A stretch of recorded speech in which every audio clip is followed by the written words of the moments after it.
Good morning or good afternoon, depending on where you're joining us from today. My name is Chuck Tatham. I am here to introduce our session for the day, Navigating and Optimizing Within the Sea of Azure Instance Types. It's a very mysterious sounding title, but we're happy to have with us today Andrew Hillier, who's CTO and co-founder of Densify, and Ozzy Diaz, who is in charge of the Azure US sales strategy and development for Intel.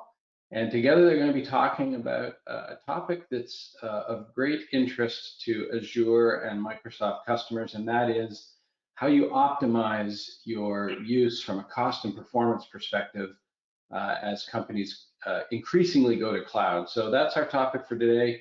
Over to you, Andrew. Thanks, Chuck, and thanks everyone for joining. I'm one of the co-founders of Densify. We're advanced analytics that provides very precise recommendations to optimize cloud resources, as Chuck mentioned, for both performance and cost. I'll try and cover that as we go. Intel Cloud Optimizer is powered by Densify. It's basically Densify, but it's funded by Intel for qualifying customers. Software combined with the experts to help you get the most out of your investment. So a lot of customers, for example, already run a lot of Intel, and there's a huge advantage, if you use it correctly. And I'll try and cover that.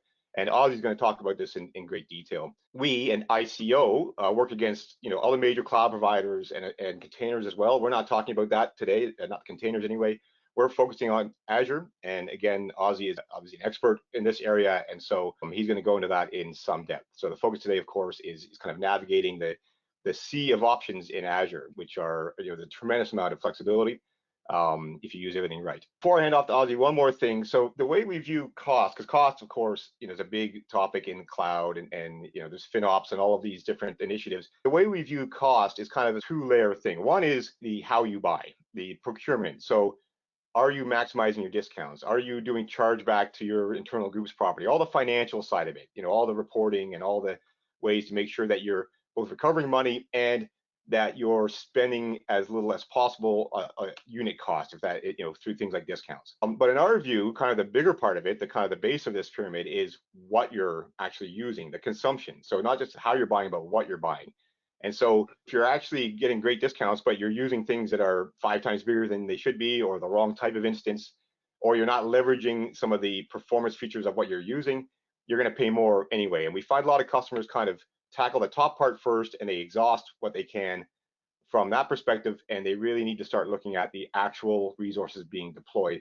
And we were on with the head of FinOps in a company once before, and he said, yeah, it's really just price times quantity. There's the unit cost and there's the quantity, and your total cost is kind of a function of these two. But what we would assert is that you don't control all this just by the P. The Q has an even bigger impact, and how you're using the resources on total cost. And I know that's a big topic I like to talk about, but I just want to tee that up. There's a focus on finance, but there's also an engineering-oriented focus on optimizing what you're using. And we'll talk a bit more about that after, but first I will hand over to Ozzy. Thank you, Andrew. The billions of dollars that Intel invests in our technologies and innovations are available across much of the Azure infrastructure fleet, intended to create value for enterprises worldwide for all compute, storage, memory, networking, security, and workload acceleration needs. Here we illustrate several examples where not only newer generations of Intel CPUs and other hardware, but also the unique technologies available as discrete or embedded acceleration features drive optimal performance across many classes of workloads.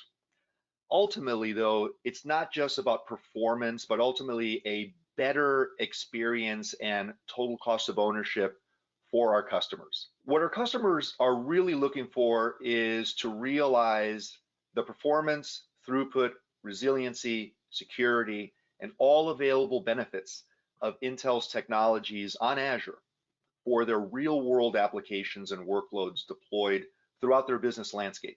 Not synthetic benchmarks based solely on industry standard benchmarks, although we do execute those as well.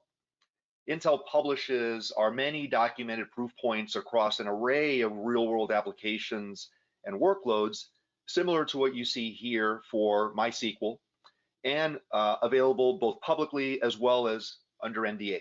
Here shown is a detailed matrix of the various generations of Intel CPUs and other hardware available across the portfolio of IaaS virtual machines on Microsoft Azure.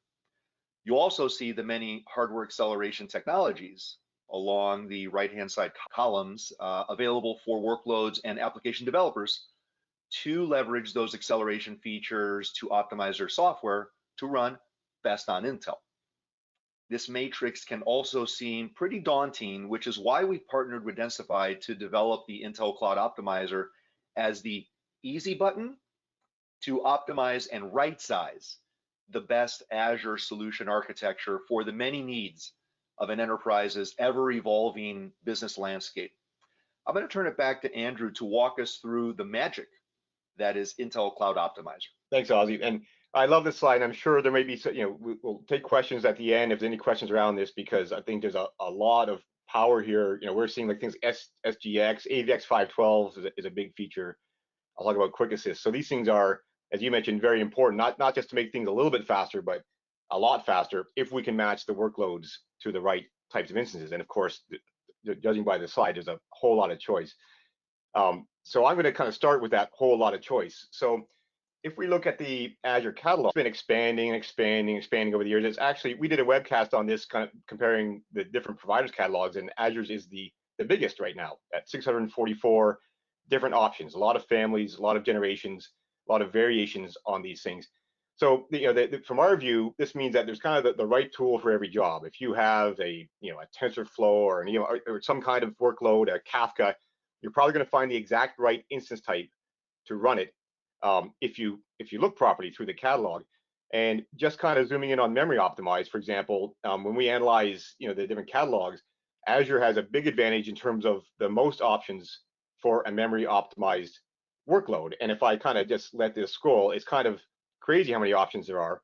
The E's are obviously memory optimized, but there are a lot of D's that are also effectively memory optimized with the bias of CPU to memory. And this is not a repeating list here. That is kind of the list of all the different options you can choose just for memory optimized, which is just one of the types of instance. So again, huge power here. It's almost like there's the exact right instance type or VM type for your workload if you comb through this in enough detail. But the question is, how do you choose? And I want to go back to what Ozzy had a couple of slides ago on this, this MySQL example, where on I think that says D8 DS V4 versus V5. So the V5 looks like about 40% faster. So that's a pretty big advantage if you move on to that, if you're running this type of workload. Now let's talk about the practical challenges though to get there, because that's kind of the holy grail. But let's say now I'm sitting on I have a workload, let's say it's a MySQL workload sitting on a DS4 V2. I'm going to get specific here for a second. That's a fairly common instance, but it's a V2. It's an older instance type. So you've got a bunch of instances running. Some of them are newer, some of them are older. What are the challenges in actually optimizing this? So it's an 8 by 28. And if I look at the places I can go, there's an older instance type, a DS4. I don't want to go backwards. DS4 V3, one might think that would be a good place to go, but that actually doesn't exist. There's a D4 SV3. And I'm going into detail here just to kind of illustrate a point that there's a lot of power in all these things, but you got to get it right. So a D4SV3 does exist, but it's only 4 by 16, even though it has a 4 in the front of it. So going to that would be a bit of a disaster for your workload. There's a D8SV3, which is a different nomenclature. That one actually is pretty good. So even just one step forward, we got to be careful to make sure that we choose. There's a lot of options, and there's the right one for this workload, and it's the D8SV3. Now there's a D8SV4 in the catalog. Maybe that's even better. It's a V4, but that doesn't have a local disk. And again, every provider has these nuances in the catalogs. These are just the subtleties of the Azure catalog.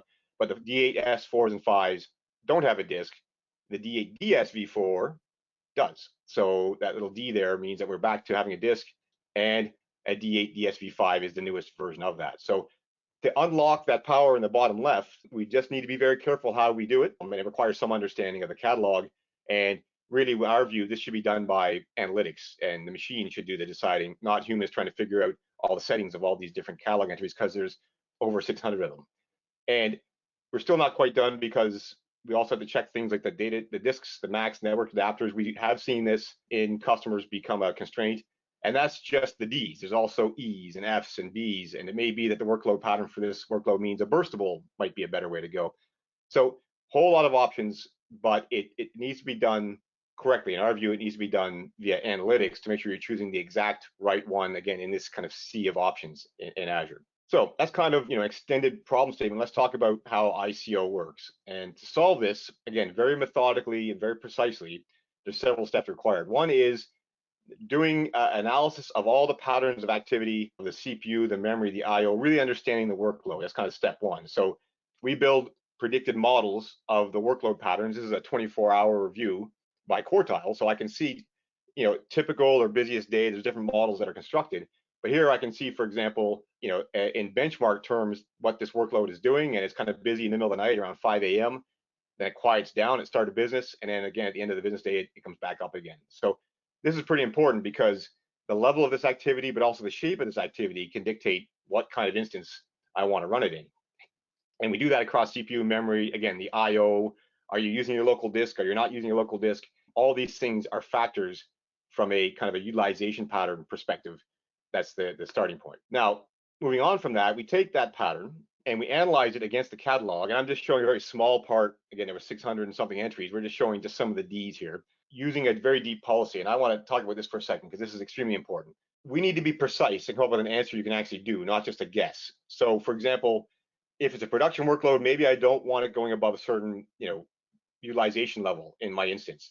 Or if it's dev test, maybe I can run it hotter. IO, again, that might dictate not only the type of thing I choose or the size, things like the number of disks, number of interfaces in use, all this stuff factors into which one I choose. Hypervisor generation, in Azure, there's premium storage. If you're using premium storage, that can restrict what your path is if you want to keep using it. And even things like AVX or Quick Assist, like Ozzy showed, if you're using AVX, you definitely don't want to move to an instance that doesn't have it. That's kind of basics. So there's a whole lot of things, and it's way beyond what's on this screen that goes into the policy.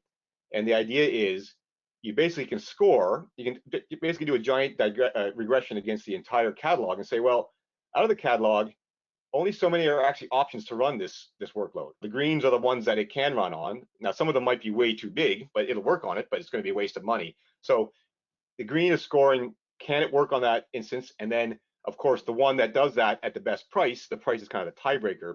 But first and foremost, I need to meet all the requirements of the workload. And the more detailed the requirements of the workload, the more precise an answer we get. So here we're saying, consistent with that flow diagram I showed, we're on a DS4 V2, and the analytics are saying go to a D8 DS V5. So that whole minefield I kind of walked through is all represented in this scoring that's occurring.